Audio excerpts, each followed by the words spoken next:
Hello and welcome to the Parents Guide. This is where you'll find out what's going on in schools and hear some of the key issues being discussed from the parents' point of view. If you have school-aged children, this programme is for you. We'll be focusing on creativity in secondary schools with two parents, Debbie Lawson and Rob Bowden. Hello. We're also joined by education consultant Marilyn Fryer, who has a great deal of experience in the area of creativity. Hello. We've been looking at some programmes from Teachers TV and we'll be showing some extracts during our discussion. These programmes were made for teachers, but they also open up a window for parents to look into classrooms and see what's going on in schools today. History is brought alive in our first clip, featuring students at Holbrook High School. Teacher Dale Banham and his Year 9 class create multimedia presentations based on the Battle of the Somme. The aim is to produce a credible record of what it was really like. And then we'll have the PowerPoint coming up saying trench conditions. Yeah. They have to think beyond just pure narration of a World War I script. They have to think what visuals would fit in well with that script. They have to make choices about maybe using a soundtrack, about intercutting interviews with survivors. Do you think that we should have any visual moving images too? Not in the introduction, that's because it's going to be sort of the PowerPoint presentation will take command of that. Okay. So then what's the next music? Number 24. Music when you've got the interviews of the But then we have it for equipment, right? Yeah, you put it on again on a different one, number 24. Oh yes, we talk about howitzers now, so we need to get a really good picture of a howitzer. Oh yeah, you can look through James' video. So would you go with Adam? I'll go with Adam. Okay, then you guys are doing the video. Jim, you and me have got to get going now to do PowerPoints. Yep. Daryl, do you mind if we could have your help for the moment because we need to do a PowerPoint presentation? They have to think carefully about what kinds of visuals to use, whether to use moving or still images, photographs or cartoons or actual extracts from a film such as the Battle of the Somme. So the whole process to them comes to life because they're having to think creatively, they have to have a real sense of audience, but at the same time they need to realise that history is not just about entertainment. That's not really that readable. No. I should do 9 times the name of it right now. Debbie, what did you think of that lesson? I thought it was brilliant. I thought it was great the way the children got together. They actually got involved and they worked out who was going to do what. They all seemed to be into control of how they wanted to put the presentation forward. I was actually quite impressed by that. It was good. Rob, what did you think? Did you feel it was more of a ICT lesson, multimedia lesson or a history lesson? Well, I think the good thing in a way is that it rolled them all together and clearly drew from perhaps what they're using elsewhere, other areas of the school. As a parent, would you be worried maybe that the history objective in the lesson might be a bit lost in all the exciting technology? There is a risk, perhaps, of that. My experience with my boys has been something far more traditional about project-based work and sticking pictures in folders. But I thought the way they were enthused by the method of presentation, they clearly did quite a lot of historical research, they evaluated sources, things like that, which I thought was good. It obviously encouraged them, so that must be good. This is a very active way of learning, isn't it? Do you think that's as important in secondary as it is in primary schools? Yes, it is, and I think in many secondary schools this has been quite lacking. And I think children come from some very creative experiences in primary schools and then find it sometimes hard to relate to the more formal learning that secondary schools have. I can certainly remember one, actually this was a middle school teacher, and she said to me, I'm teaching them in this way because I think they're going to need it later on. I'm not sure if I'm doing them a disservice for their secondary school education, but later on they will have to think for themselves. So I think we have to make sure that children think for themselves in secondary school as well as primary school. Rob, as a parent, do you understand that phrase, active learning? I understand it to some extent, yes. I don't hear it bandied around a lot at parent evenings. I guess my reservation about it might be as you get through the years in school and you have to tackle more complex material, whether active learning can still contribute so much. That's an interesting point, isn't it? Because once children start doing public exams, they may not have time to spend so long on active learning. Do you think that might come as a bit of a shock to your daughter, for example, when she has to focus on her GCSEs? I think so, yeah, although I must admit she does tend to, when she needs to do something, she does sort of get on with it, but that might just be who she is. I think it may depend on the child. I think with some children it is really good, but in some children it might not be. I think it depends on that individual child, but they should have the opportunity there, you know, to have the opportunity to be able to learn the way that they can, you know. Marilyn, do you think that as teachers try and push creativity up the age range and the curriculum, that the GCSEs are actually looking a bit sort of old hat and lagging behind? I think there's a danger that they could be. I think we've got to look very carefully at what we demand of secondary school children and just make sure that we're challenging them as much as we can. I think that sets them up to be very capable adults, able to make decisions in the face of a great deal of uncertainty, and I think that's something we all need. Well, in our next clip, we turn to art and see how photography is used to understand composition and aid critical appreciation. At Welling Specialist Art School, Henry Ward guides his Year 8 group in a project that develops imagination, confidence and self-esteem. You can actually crop in on a section of the face. You could close right in on something and hold the mouse down and draw a box. I feel it's very important for contemporary art to be used at all levels in schools. Why somebody might be making a piece of work about that subject. We've done it, and what we need to do is like put a cave in the background. So it's like a spider took them into a cave and ate them. If you're sort of focusing on making and practical application of learning, then you'll find pupils who maybe struggle in English and maths are very, very good and very accomplished. And I think it's an interesting thing to sort of look at, because the perceived kind of hierarchy within a class can shift completely within a practical lesson. We get students who at 11 years old have got a fantastically low self-esteem often, and perhaps by focusing on subjects such as art, which are in primary curriculum still often deemed as secondary subjects. Look more like Dan, not on Layla, more Dan. Like this. We've got pupils discovering that they are intelligent, they are imaginative and bright and interested in the world, and that it gives them an opportunity both to illustrate that, but also to realise it for themselves and to grow as individuals. And I think that thing about them then developing confidence to take into other subjects is very true. Right, well done. I think that was brilliant. We've got masses and masses done. Rob, that's so important, isn't it? Boosting a child's self-esteem, especially if they feel not very academically successful. Did you buy that as a way of doing it, using art in that way?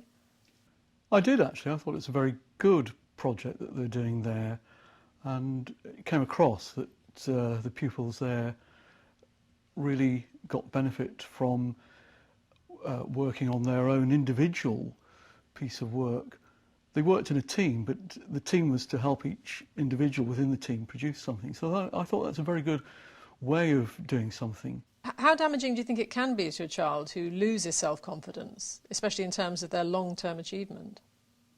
I think it can be very damaging. I think we've experienced that to some extent with our older son. I mean, he was kept going not so much by any sort of self-confidence in the academic area, but by his desire to do a particular area of work, career. So if he had had more confidence, perhaps he would have stuck in more with the academic areas as well. So yes, I can see exactly where that sort of a project would be of great benefit. So Debbie, do you have experience of a child losing self-confidence, or maybe in your own education, does that mean something to you? My own personal experience, but this is going back years, it's probably completely different to what it is now. I didn't do well at school at all.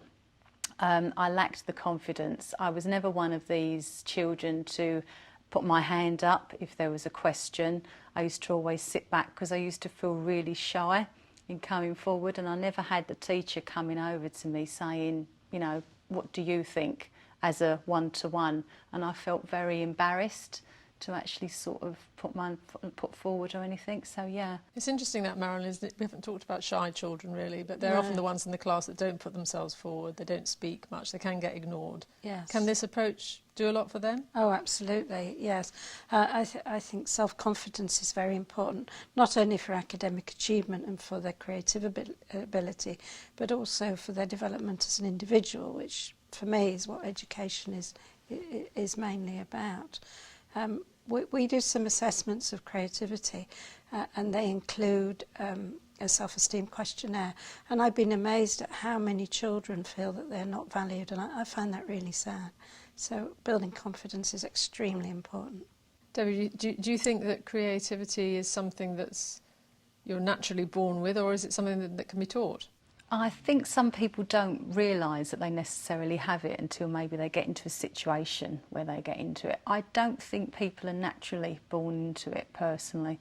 I think it just depends what opportunities are put ahead of them throughout their life. Marilyn, can everybody be taught how to think more creatively? Yeah, I'm absolutely sure that the majority of us can, yes.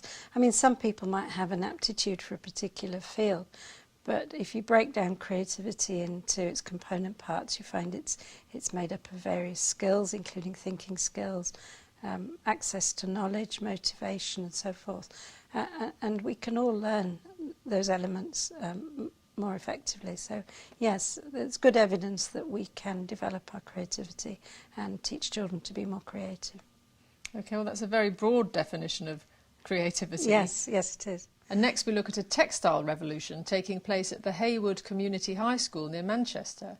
Here, textiles teacher Stella O'Toole is boosting the self-confidence of pupils, and even boys are opting to do textiles GCSE.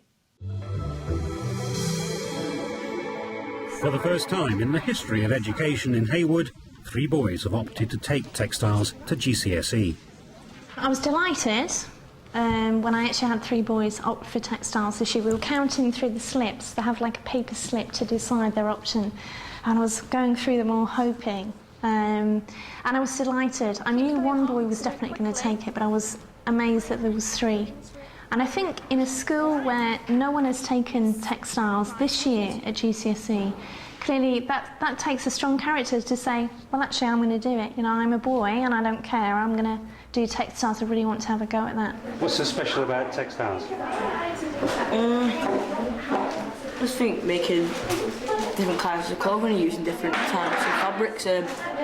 Like with woodwork and metalwork, you just use like the same wood and the same metal, but in textiles you get to use like different fabrics, like wool, cotton and stuff like that, and different types of sewing and using the machines and stuff like that. What's the worst part of textiles as a subject? Threading a needle? Yeah, probably. Were your family surprised when you decided to take textiles? Just started laughing, just told them to shut up.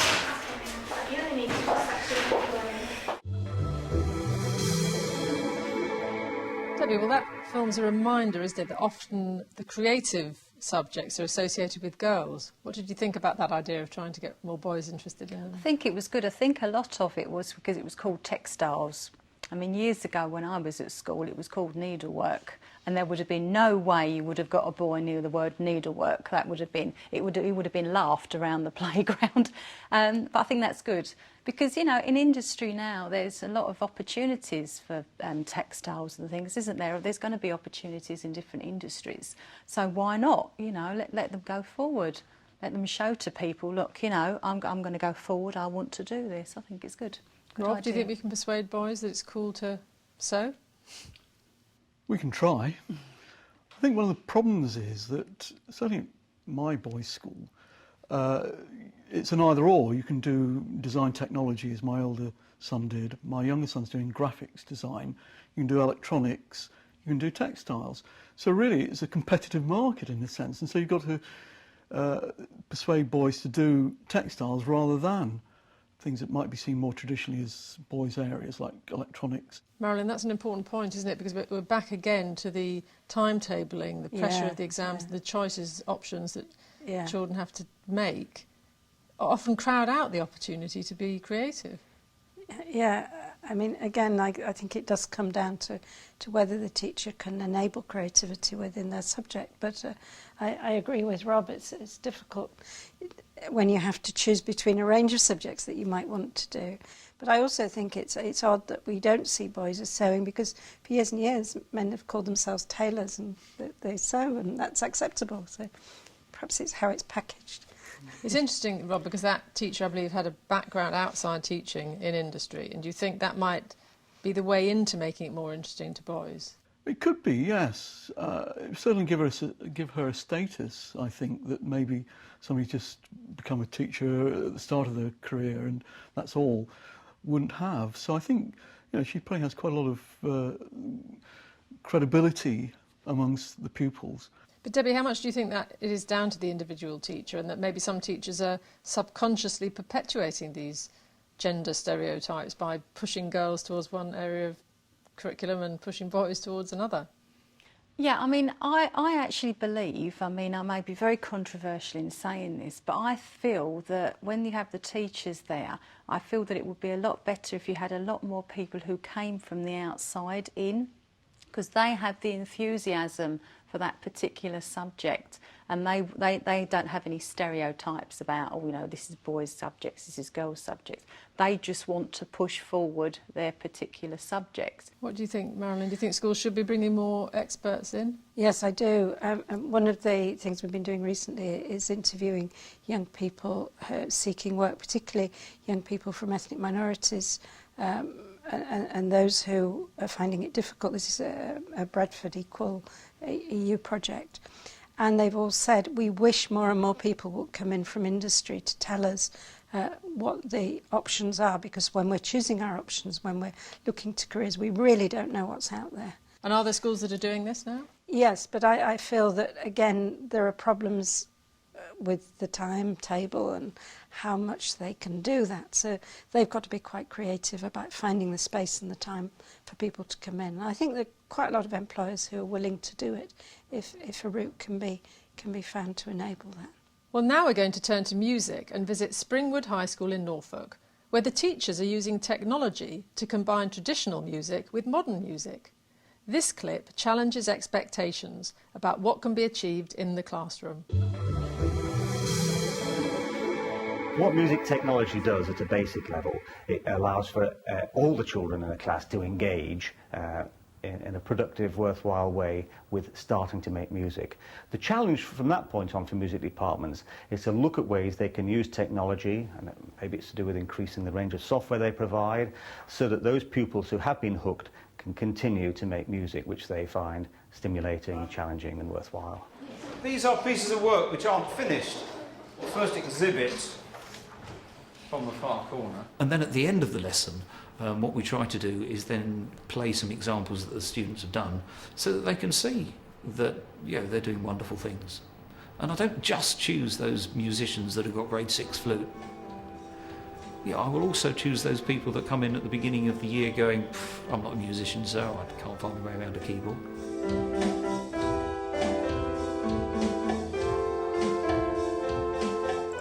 Just load that up.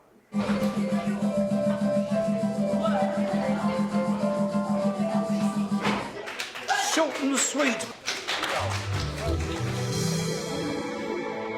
Rob, how did that compare to the music lessons of your school days? Well, it's very, very different, I have to say.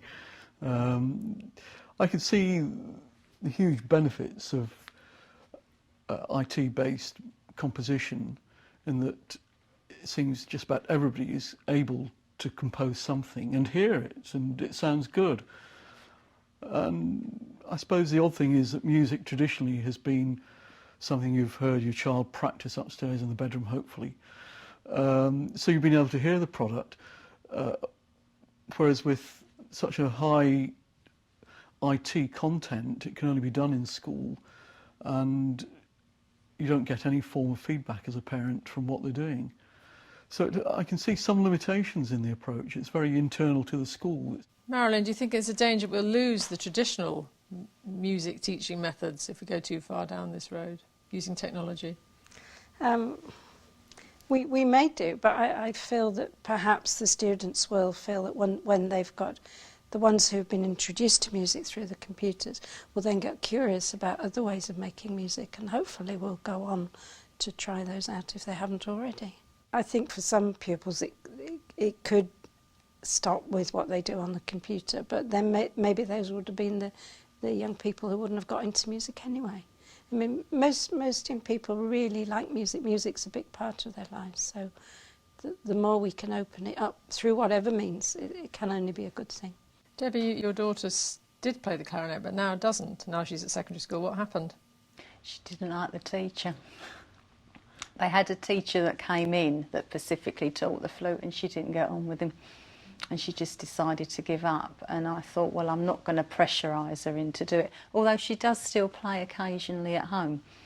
So, but she doesn't sort of take it up in a big way. But then saying that, where she has played the flute and she is musically minded, I've actually found that interesting, how it helps maths and things like that, how it follows on.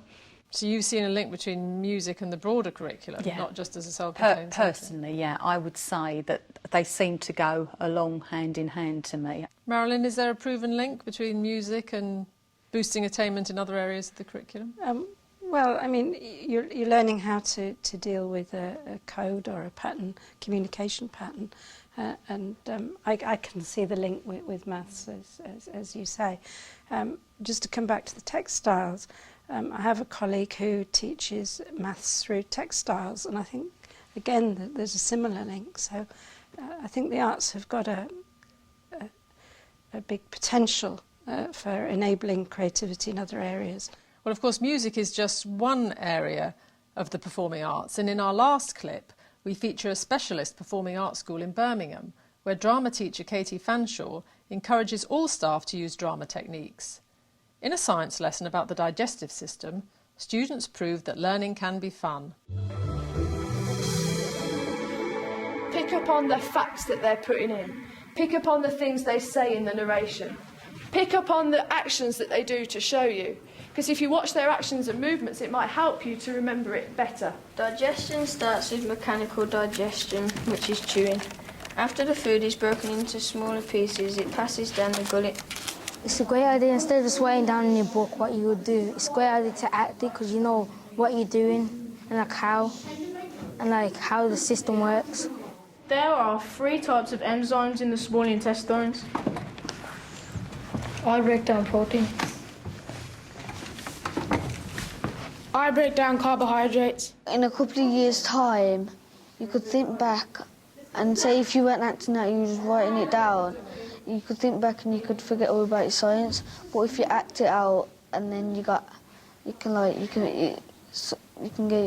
feed it back to yourself. Hydrochloric acid can be found in the stomach.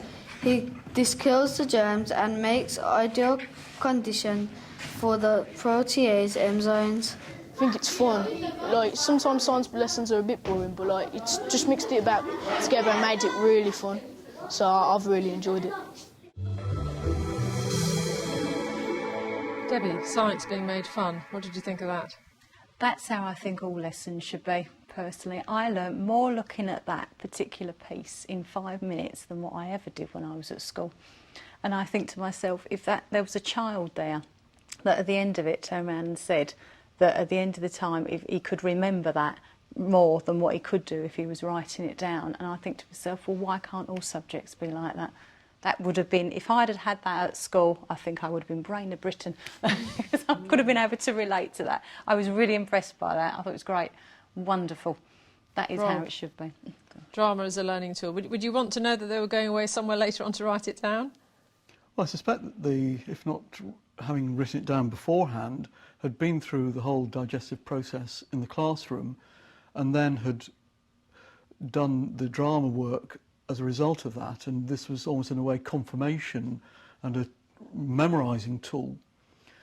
It did remind me very much of more of a primary school approach, and I guess the question is how far up the school ladder you can take this. Debbie, it reminded me a lot of a primary school assembly, and I was wondering whether you thought it would be helpful if parents were invited in to watch those sorts of lessons, just so they could see at secondary school that children were learning in the same sort of way? Yeah, I would say so. Yeah, definitely, because at least, you know, you could turn around and say, oh yes, there is a consistency going on here. Yeah, I would. But there's a problem, isn't there, a bit with secondary school pupils who don't necessarily want to see their parents in the school during the day. Do you think that could be a problem? Or could they not video it?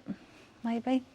Maybe, you know, because, I mean, yes, there is, isn't there, at secondary school. When they get to a certain age, they don't even want to know that their parents exist sometimes. So, yes, you're right. But could maybe the school not do a video, maybe, of a lesson or something like that, and say to the parents, here's the opportunity, have a special evening where they invite just the parents along and say, look, we've got some videos that we've taken of the classes that we've been doing this.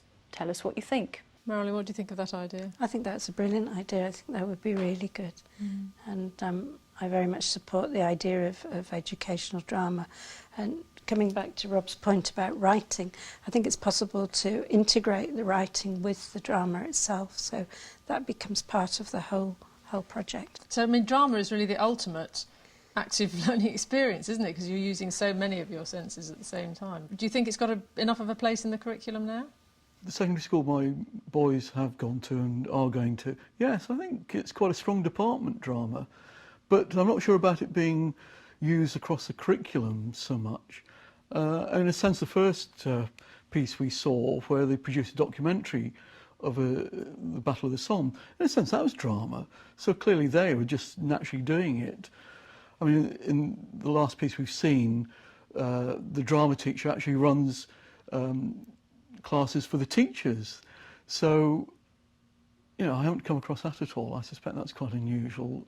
And if you were going to use drama more widely across the board, you might have to do something like that. I suspect there's quite a lot of teachers would be quite uncomfortable about using drama extensively.